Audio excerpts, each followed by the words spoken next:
Escreve aí, vamos lá.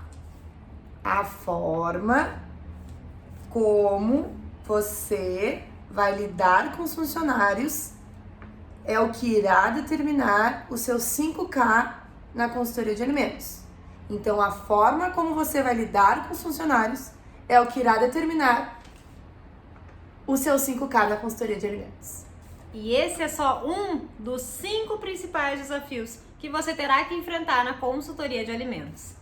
O primeiro desafio que você vai enfrentar na consultoria de alimentos é o dono do negócio. Isso mesmo, vocês podem estar se perguntando, como assim se ele me contratou? Às vezes, ou quase sempre, ele, apesar de contratar, ele não vai executar muitas das ações que a gente precisa que ele execute, ou vai levar muito tempo para executar. E isso é um desafio. E por que isso acontece? Isso acontece por vários fatores, mas geralmente porque ele tem muitas atividades e prioridades. E geralmente o setor da qualidade, a parte de boas práticas, a consultoria de alimentos não está dentro dessas prioridades. Aos poucos a gente vai conseguindo colocar como prioridade da empresa. Isso leva um pouquinho de tempo. Então, muitas vezes a gente precisa de uma pia. Vamos dar um exemplo da pia. Eu precisava de uma pia. Outro ponto que atrapalha um pouquinho lá o proprietário é o investimento. Quando a gente fala em tirar o dinheiro do bolso, aí que o buraco é mais embaixo. Por quê? Porque ele já tem outras prioridades, como eu comentei. E essas prioridades muitas vezes envolvem investir o dinheiro deles. Então eles vão investindo aos poucos. Eles não saem colocando tela onde tem que colocar. Eles não saem trocando as bancadas que são de madeiras por bancadas de inox. Não é assim que funciona na prática. Então, muitos pontos do teu trabalho, eles acabam ficando ali em haver justamente porque o dono não vê como prioridade naquele momento. Mas não dá para desistir, né? Em algum momento ele vai enxergar e ele vai fazer. E isso do investimento, na cabecinha deles, ele pensa, mas se eu vou investir onde o cliente enxerga e não lá atrás na cozinha, na área de produção. E isso é normal, gente, mas a gente tem que saber lidar e aos poucos ir mostrando qual a real necessidade daquele investimento e o quanto não investir naquilo pode trazer de prejuízo para o negócio. E tem outra coisa, quando a gente fala de dono, adivinha? Bons exemplos. Touquinha, uniforme, higiene. Quando a gente começa a atender um cliente, o primeiro que chega na produção sem touca, sem uniforme. E tem o outro lado também, né? Às vezes tu vai vistoriar uma empresa, tu vai lá fazer um trabalho, e aí tu encontra uma não conformidade que não é nem culpa dos colaboradores, né? Está diretamente relacionado com os donos. Vou dar um exemplo para vocês. Eu fui fazer uma vistoria num restaurante lotado, conhecidíssimo aqui na região onde eu moro. Atende final de semana 500 pessoas no final de semana, fila de espera, assim, ó. Um baita restaurante. E aí eu tava lá, né, na cozinha, vistoriando, conversando com as gurias. E aí lá pelas tantas eu avistei um possível pano. E eu disse, mas que pano esquisito. Aí eu perguntei pras gurias, que pano é esse? E daí uma cozinheira, ela pegou e disse assim, olha, eu vou te falar bem baixinho, tu não conta pra ninguém. Mas esse pano são as cuecas do dono. Quando a cueca tá muito usada, que não dá mais pra ele usar como cueca, ele corta as laterais e a parte de baixo e traz pra gente usar como um paninho. E aí, gente, como que tu cobra de um proprietário, né, que não dá pra usar as cuecas dele, sujas, antigas, que não usa mais, como pano na produção, né? E aí até fui falar com o proprietário e ele me disse assim, mas pano é tão caro e eu tenho essas cuecas que vão fora. Como é que eu vou botar fora? Que desperdício! Então a gente tem que ter um jogo de cintura, porque muitas vezes essa parte chata, essa parte difícil, vem do próprio proprietário. E outro desafio nos proprietários é quando tem sócios. Isso também é um baita desafio. E o sócio é se aparente. Aí sim. Mais difícil ainda. E às vezes tem um sócio que ele quer muito que aconteça. Ele tá empenhado. Um outro desafio enfrentado na consultoria de alimentos também está associado ao dono, né? Que é a paciência. Por quê? Quando a gente começa a atender uma empresa, a gente elenca, né? A gente coloca ali várias melhorias, que tem que investir nisso, investir naquilo, treinamento, enfim, uma série de coisas. Só que muita coisa não depende da gente. Depende de tempo, depende de dinheiro, depende de uma série de questões, até às vezes questões burocráticas envolvendo vigilância sanitária, por exemplo. Então a gente precisa exercer a paciência, saber esperar, saber que tudo tem o seu momento, saber que as coisas elas vão acontecer na hora que tiver que acontecer. Claro, fazendo a nossa parte, né? Não é deixar de fazer, mas é também entender esse outro lado. E cobrar isso. Se, por exemplo, tu comentou que precisava fazer a higienização da caixa d'água e no primeiro mês o proprietário te disse, não, vou providenciar, pode deixar, quando tu voltar de novo vai estar feito. Tu chegou na segunda vez, não estava feito. Chegou na terceira vez, não estava feita. Tem que tomar uma providência, porque é algo que está muito ligado a um risco de contaminação. Então tu tem que chegar lá e dizer, olha, já faz 3 meses, tu tem que dar um jeito nisso, isso tem que acontecer, não tem mais, não dá pra ficar assim. Não é um grande investimento. Diferente se for algo que, meu Deus, tem que trocar um equipamento e investir 10 mil reais. Para um desafio que tu tem que estar preparado para enfrentar na carreira de consultoria de alimentos é o estresse. Isso mesmo, o estresse do dia a dia. Ah, mas como assim, gurias? Eu achei que eu não ia me estressar, que era tranquilo. Achou errado. Longe disso. O estresse, ele sim vai fazer parte. E o que vai realmente fazer diferença é a forma como tu lida com esse estresse do dia a dia. Isso aí. Quando a gente fala em estresse, não é o estresse do trabalho em si, porque é gratificante, é uma satisfação, não é isso. Mas a gente precisa lembrar que nós somos seres humanos.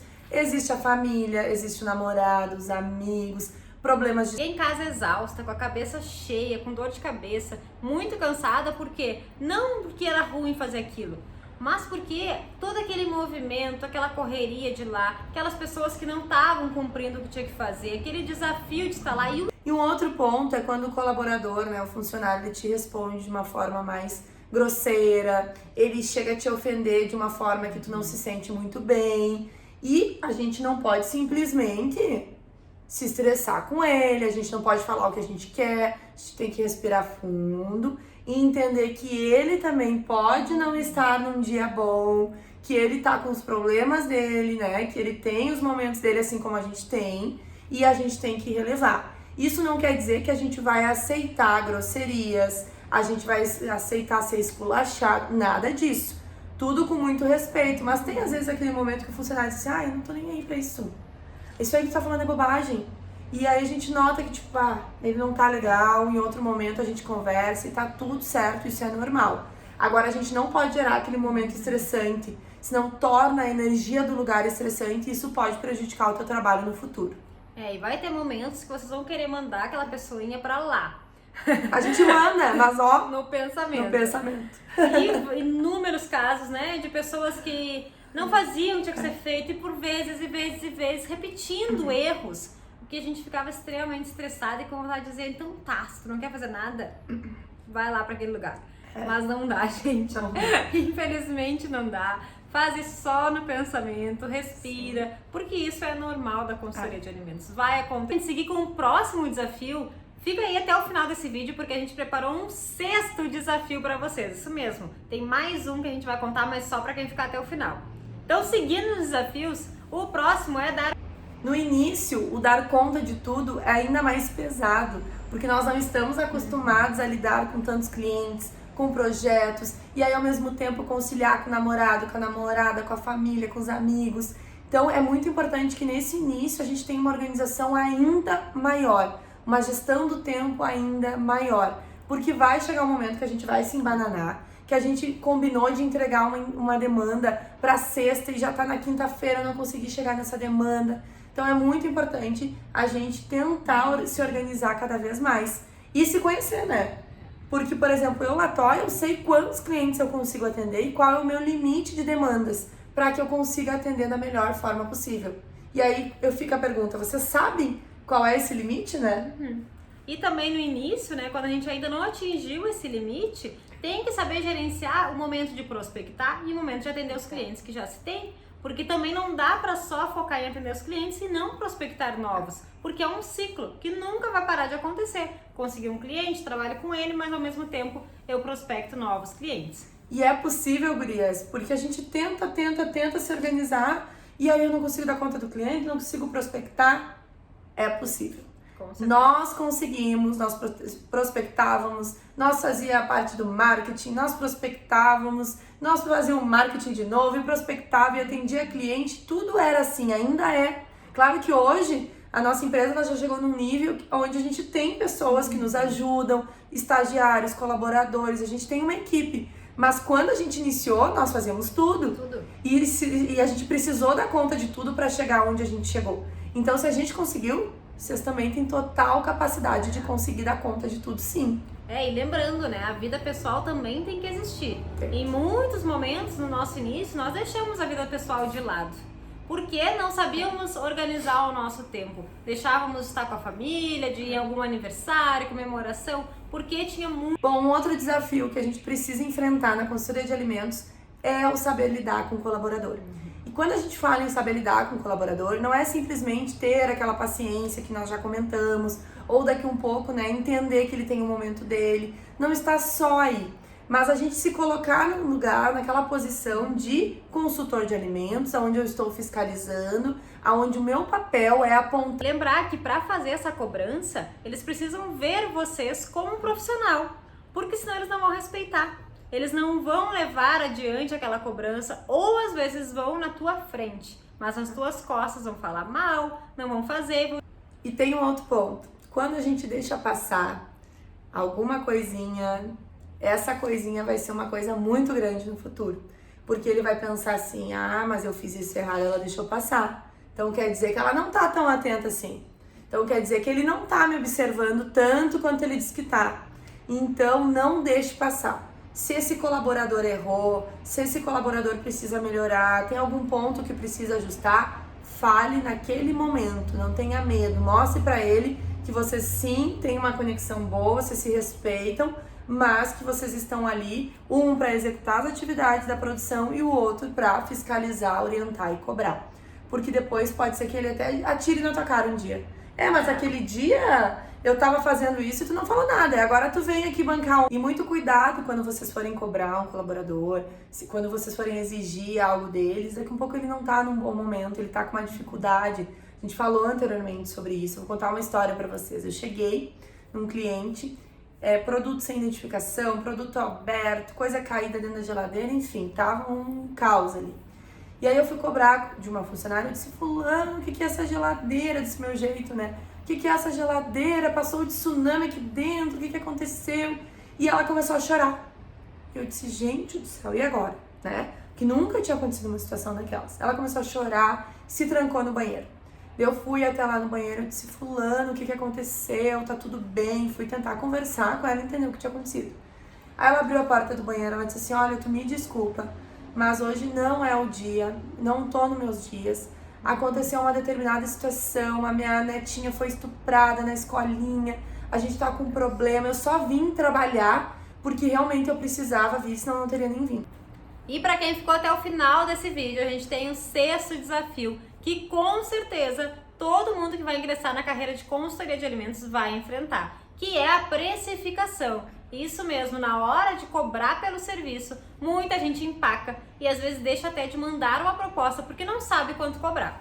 E a primeira coisa então que a gente tem que pensar é quanto que vai custar o meu serviço. Então, quais são os custos fixos? Daqui um pouco, um outro custo fixo que a gente tem é uma mensalidade de uma associação ou de um curso que tu tá fazendo, né? Agora, nos próximos 3 anos eu vou fazer um curso de determinada área para me ajudar. É um custo fixo que tu vai ter em 3 anos. Então, esses custos a gente precisa conhecer, esse é o primeiro passo.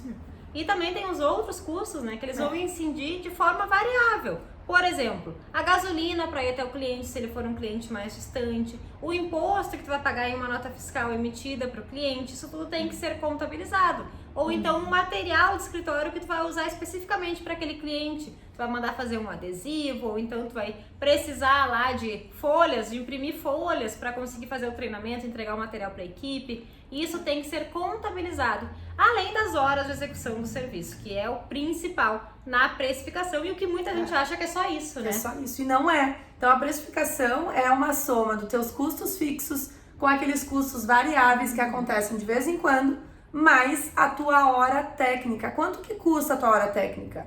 Ah, eu sou um nutricionista, eu tenho uma hora base para cobrar. Eu sou um engenheiro, eu tenho tanto. Eu sou um tecnólogo, eu tenho tanto. Então, tu precisa conhecer também qual que é essa hora técnica, né? E aí, a soma disso tudo que vai custar o teu produto, o teu serviço, o teu tempo de consultoria ali naquela empresa. E aí, esse é o valor que tu vai cobrar? Não. Esse é o custo. E além do custo, tem que ter uma margem de lucro. Afinal de contas, tu tá trabalhando para ganhar um dinheiro e não só para pagar as contas. E aí, tu tem que determinar qual a margem de lucro que tu vai cobrar nesse serviço para então montar, né, o valor final que vai ser apresentado lá para o cliente. E essa margem não tem um padrão. Tu pode usar 5%, 10%, 30%. É tu que vai determinar de acordo com os custos que tu tem, de acordo com o mercado, uma série de fatores. Só que a precificação é imprescindível se tu quer ganhar dinheiro, senão tu vai estar pagando para trabalhar. E não é esse o objetivo, a gente quer se tornar um consultor de alimentos 5K. E para isso precisa ter lucratividade, precisa ter essa precificação muito clara. E muitos consultores erram e por não saber fazer a precificação, acabam botando preços iguais à concorrência, por exemplo, sem saber que talvez a concorrência não considere nenhum desses custos. Então não se baseiem por preço da concorrência para determinar o teu preço. Tu precisa entender os teus custos, entender a tua realidade, para que aí sim tu consiga cobrar o valor que realmente é merecido pelo teu trabalho. Assim como o contrário, né? Quantos profissionais acabam se prostituindo na profissão? Quando eu falo se prostituindo, é cobrando um valor ridículo, um valor muito abaixo do mercado. Por exemplo, R$10 uma tabela nutricional que tu vai levar pelo menos 2 horas para executar. Não tem como cobrar R$10. A tua hora técnica não é R$10. O teu custo fixo não é R$10. Então a gente precisa ter esse discernimento, senão a gente vai estar prostituindo algo, né? A gente não vai estar se valorizando. Então tem que ter um equilíbrio. Quanto que eu custo, quanto que eu quero ganhar de margem de lucro, né? Dentro da realidade do mercado, mas também não muito abaixo, pra gente não se desvalorizar, gente. Nem sempre o pessoal contrata barato. Aí chega uma proposta lá de R$10 uma tabela e outra de 200. Opa, como assim? Pera aí, às vezes a gente se assusta, né? Como assim que é R$15 uma tabela, R$10? Não tem como. E o cliente, ele também tem essa percepção. Então, a precificação é um chave para quem está iniciando na consultoria. E lembra, né, que o teu conhecimento técnico tem valor. Muito. Pode ser que para ti seja muito simples ensinar como faz uma higienização de hortifrutis, por exemplo. Mas tu sabe, é simples para ti porque tu estudou 5 anos para isso. E o cara que não estudou não sabe. Tu tem que valorizar esse teu serviço, tem que valorizar o teu conhecimento. Isso faz parte da margem de lucro que tu vai colocar no serviço. Então, esses foram 6 desafios, né, enfrentados pelos consultores de alimentos aí, que a gente ainda enfrenta em alguns momentos, que a gente tem certeza que se tu se focar nisso, tu não vai enfrentar e vai chegar mais rápido no teu 5K.